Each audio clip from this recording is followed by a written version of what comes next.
আসসালামু আলাইকুম, আমি মহিউদ্দিন হাসান ফ্রম হাসান একাডেমি। কেমন আছেন সবাই? আশা করি ভালো আছেন। আজকের এই লেকচারে খুব মজাদার একটা টেক্সট দেখাবো, বিবি অর্থাৎ ম্যাক্রো, এক্সেল ম্যাক্রো।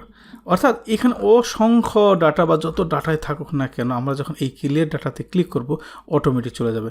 বাট আমরা আরও এতেও করতে পারি। আমরা বাই ডিফল্ট আমাদের যেগুলো দেওয়া আছে, যে এখান থেকে আমরা যদি বলি এই যে আমাদের ক্লিয়ার অল, অর্থাৎ সিলেক্ট করে এখন ক্লিয়ার অল যদি দেই, এখানে যদি ক্লিয়ার অল দেই আমাদের সবগুলো চলে যাবে। ক্লিয়ার ফরম্যাট, ক্লিয়ার কন্টেন্ট, যাই হোক না আমাদের দিতে পারি। বাট আপনার কিছু সময় দরকার হয় যে না, আমরা এই যে একটা বাটন ক্রিয়েট করেছি আমরা এখানে কমান্ড বাটন, এই কমান্ড বাটনের মাধ্যমে আপনি নির্দিষ্ট কিছু ডাটাগুলো সিলেক্ট করতে হয়। এই সিলেক্ট করতে হবে না, জাস্ট হচ্ছে আপনি এখানে ক্লিক করবেন, অটোমেটিক চলে। যেমন আমরা এখানে যদি এখন ক্লিয়ার দিই, ক্লিয়ার ডাটাতে ক্লিক করি, তাহলে দেখবেন যে এই আইডির নিচে স্টুডেন্ট নেম, এই নিচের যে ডাটাগুলো আছে, অর্থাৎ এখানে যতগুলো ডাটা আছে প্রত্যেকটা ডাটা এখানে ক্লিয়ার হয়ে যাবে। যেমন আমরা যদি এখন ক্লিক করি, জাস্ট এখানে প্রত্যেকটা ডাটা চলে গেল।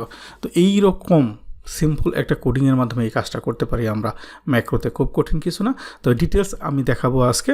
যারা এখন হাসান একাডেমি সাবস্ক্রাইব করেনি তারা অবশ্যই সাবস্ক্রাইব করুন, কারণ হাসান একাডেমিতে প্রায়ই নতুন নতুন লেকচার প্রকাশিত হয়ে থাকে বিভিন্ন বিষয়ের উপর।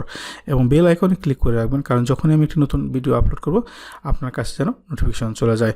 কথা না বাড়িয়ে চলে যাচ্ছি মূল আলোচনায়।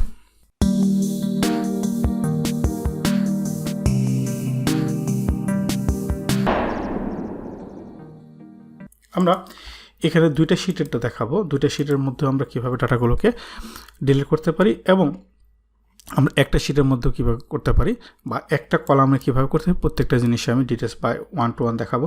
তাহলে প্রথমে আমরা যে কাজটা করব, এখানে আমরা একটা বাটন ক্রিয়েট করব।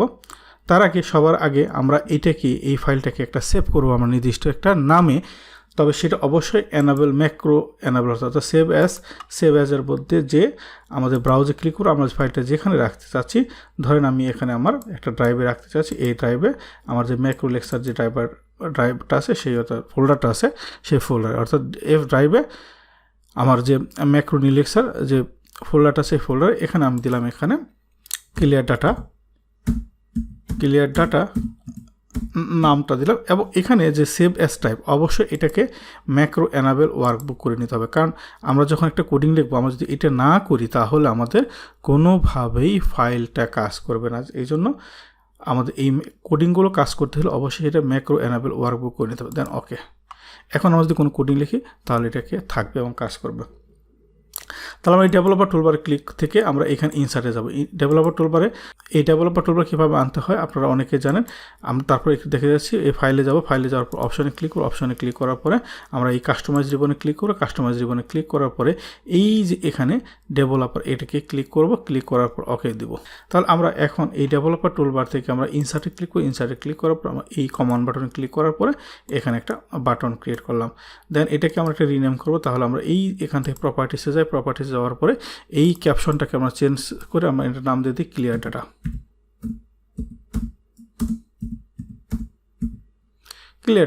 দেন আমরা এই ব্যাক কালারটাকে আমরা চেঞ্জ করে দিই। এই ব্যাক কালারটাকে আমরা দিতে পারি প্যালেট থেকে, এটাকে রেড করে দিই। অ্যান্ড এটা 4 কালার, এই কালারটাকে আমরা দিতে পারি হোয়াইট। এবং এইখানে আমাদের ফন্ট সাইজটাকে আমরা কমাতে পারি, বাড়াতে পারি, এখানে আমাদের যতটুকু প্রয়োজন। ওকে, দেন আমরা যদি এক্সেলে যাই তাহলে আমাদের এটা হয়ে গেল। এখন আমরা এটাকে কোডটা লিখবো। প্রথমে আমরা এই আইডিটাকে শুধু আমরা ডিলিট করব, আইডিটা ক্লিয়ার করবো। আমরা একটা যেহেতু বলতেছিলাম যে আমরা 1 to 1 এখানে দেখাবো কীভাবে করতে হয়, কারণ ডিটেলস আপনারা যদি দেখাই তাহলে আপনারা আরও ক্লিয়ার হবে। তাহলে আমরা এরপরে এই যে এখানে ডিজাইন মোডে আছে, এখানে আমরা যদি এখান থেকে ভিউ কোড যাই, অথবা রাইট বাটন ক্লিক করে যদি আমরা ভিউ কোডে যাই, এই যে আমাদের এই অপশনটা আসলো কমান্ড বাটন 1, কারণ আমাদের এই বাটনটার নামটাই হচ্ছে কমান্ড বাটন 1। দেন আমরা এখানে লিখবো আমরা রেঞ্জ RANGE রেঞ্জ। আমরা কোন রেঞ্জটাকে করতে চাচ্ছি, ধরেন এখানে আমরা প্রথমে যদি চাই যে এই যে বি কলামের অর্থাৎ B5 থেকে, শুধু আমরা যেহেতু আইডি বলতেছি আমি আইডিটাকে ক্লিয়ার করব। তাহলে আমাদের এখানে লাস্ট ডাটা আমাদের কত পর্যন্ত আছে আমরা যদি দেখি, আমাদের এখানে লাস্ট যে ডাটাটা আছে, অর্থাৎ এখানে 484 পর্যন্ত ডাটা আছে আমাদের, 484 পর্যন্ত। অ্যান্ড আমাদের এখানে শুরু কোথা থেকে, B5 থেকে B5 থেকে ডাটাটা শুরু। তাহলে আমরা এখানে রেঞ্জটা আমরা দিতে পারি B5 থেকে, অর্থাৎ এই যে কোলন, দেন B কত দেখলাম আমরা ওখানে 484, তাই না, নাকি 384? আবার আমরা দেখতে পারি, সমস্যা নাই। দেন ডট ক্লিয়ার কন্টেন্টস, আমরা ক্লিয়ারটা লেখার পরে এই দেখেন CL লেখার পরে আমাদের এখানে ক্লিয়ার কন্টেন্টস চলে আসে। এখন আমাদের কিন্তু অলরেডি কম লেখা শেষ, আমরা জাস্ট এখানে একটু দেখি আমরা যে রেঞ্জটা যে দিয়েছি আমরা, সেই রেঞ্জটা আমাদের এখানে ঠিক আছে কিনা। আমরা এখানে যে বলেছি 484, হ্যাঁ 484, তাহলে আমাদের B5 থেকে এই যে এখানে আমাদের কী দিতে হবে, B5 শুরু হবে কোথা থেকে, B5 থেকে শুরু হবে এবং 484 পর্যন্ত আমাদের যে ডাটা আসে সে ডাটাকে। এখন আমরা যদি এটাকে রান দিই, অটোমেটিক কাজ হয়ে গেছে, দেখেন অটোমেটিক রান দিই। বা আমরা যদি এখানে আবার যেহেতু আমাদের কোডিং লেখা হয়ে গেছে, ডাটাটা অলরেডি চলে গেছে, আমরা এই ডাটাটাকে যদি কপি করে ওখানে পেস্ট করে দিই, কারণ সেম ডাটাটা আমি রেখেছি ওখানে দুইটা শিটে বোঝানোর জন্য। আমরা এখানে যদি দিই, এখানে ডাটা পেস্ট করলাম, আবার পেস্ট করার পর এখন যদি আমরা ক্লিয়ার ডাটা দিই, এই ডাটাটা চলে যাবে, দেখেন অটোমেটিক চলে যাচ্ছে, অর্থাৎ আমরা যে রেঞ্জ পর্যন্ত দিয়েছি সেটা। এখন আমরা যদি চাই এই ডাটাটা এখানে যতগুলো ডাটা আছে সে প্রত্যেকটা ডাটা চলে যাবে, তাহলে কী করবো আমরা, এখানে এই যে কী আছে আমাদের ডাটার BCDE কলাম পর্যন্ত, তাহলে আমরা এই জায়গায় বির জায়গায় যদি আমরা কলাম দিই, এখানে দিই, বির জায়গায় ইটা দিই, এখন যদি আমরা এখানে ক্লিক করি তাহলে আমাদের সবগুলো চলে যাবে, দেখেন অটোমেটিক সব ডাটা চলে গেছে। তাহলে আমরা যে জিনিসটা দেখেন, একটা শিটের মধ্যে এই শিটের মধ্যে আমার ডাটাগুলো চলে গেল।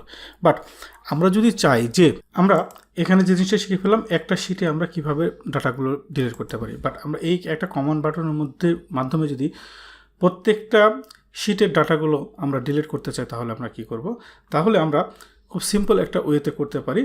যেমন এখানে শিট 1 এবং শিট 2, তাহলে আমরা এই শিট 2 ডাটাটা আমরা এখানে আবার একটু কপি করে নিয়ে আসি, তাহলে আমরা বুঝতে পারবো জিনিসটা যে আমরা এই শিট 1 শিট 2 ডাটা যেন আমাদের একবারেই কপি পেস্ট অর্থাৎ ডিলিট হয়ে যায়।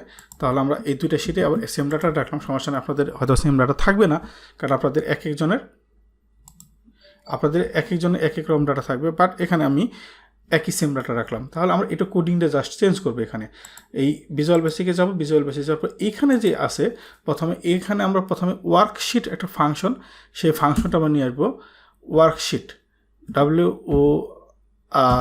WORK শিট, ওয়ার্কশিট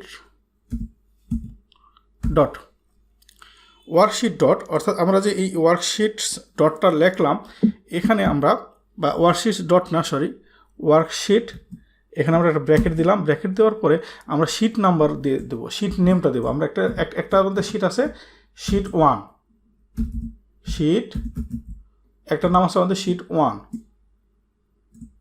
দেন আমরা এটাকে ক্লোজ করে দিলাম, এটাকে ডট দিলাম আমরা। এখন তাহলে আমরা এই ওয়ার্কশিটস একটা পেয়ে গেলাম, একটা ওয়ার্কশিট, এটাকে কপি করে দিই, আমরা কপি করে দিই, দেন কপি করে এই নিচে দিয়ে দিই আমরা।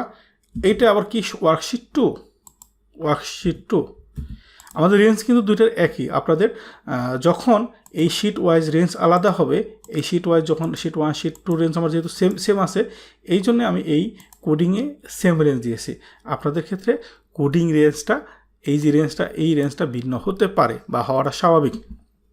তাহলে এখন আমরা যদি এখানে এই ক্লিয়ার ডাটা অর্থাৎ এই বাটনে আমরা ক্লিক করি, আমরা এইটাও দেখব না অলরেডি সব ডিলিট হয়ে গেছে বা ক্লিয়ার হয়ে গেছে, এখানেও সব ক্লিয়ার হয়ে গেছে। আমরা দেখি তাহলে ক্লিয়ার ডাটা অল ক্লিয়ার হয়ে গেল। এবং আমরা যদি এখানে শিট 2তে আসি, অলরেডি সব, যেহেতু এখানে আমাদের 5 থেকে দিয়েছি, কারণ এখানে আমাদের কিন্তু 4 থেকে, বাট এখানে আমাদের কি আছে ডাটাটা 5 থেকে, বাট এই জায়গাটায় আমাদের ডাটাটা 4 থেকে, কিন্তু আমাদের রেঞ্জটা কী ছিল, এখানে আমরা কোডিংয়ের রেঞ্জটা আমরা 5 থেকে দিয়েছি। আমরা যদি এখানে 4 দিতাম এই জায়গাটায় শিট 2টার, তাহলে কিন্তু আমাদের এই ডাটাটা থাকতো না। আমরা যদি এখন দেখেন এখানে আমরা যদি আসি, তাহলে এই ডাটাটাও নেই।